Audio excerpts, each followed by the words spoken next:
My diorama of the ocean floor was made out of a shoebox, construction paper, and sticky notes.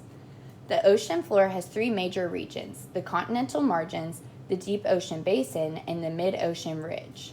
The continental margins are where we mainly hang out in the ocean, which would be along the shore. The deep ocean basin is very deep and consists of abyssal plains, which are very flat. The mid-ocean ridge looks like underwater mountains, and between two ridges are rift valleys. We are going to start by looking at the continental margins. There are two different kinds shown here: passive and active. Some defining features of passive continental margins are a continental shelf, a continental slope, and then a continental rise.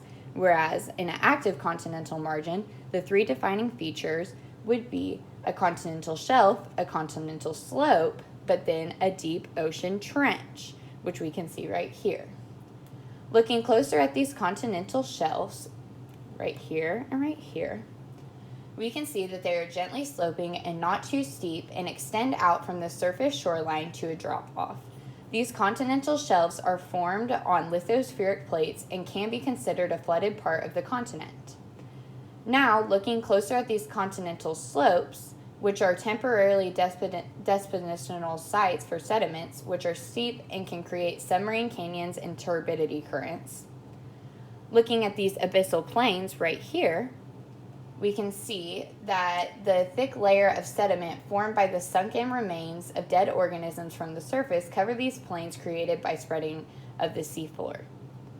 There are mid-ocean ridges, which we can see by this black line right here, where plates diverge and move apart and allow for hot magma to rise up and reach the cool ocean floor and harden into rock. This rock is what creates mountains on the ocean floor.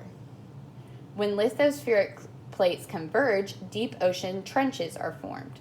These are located in deep water basins and on the active continental margin, which we can see right here.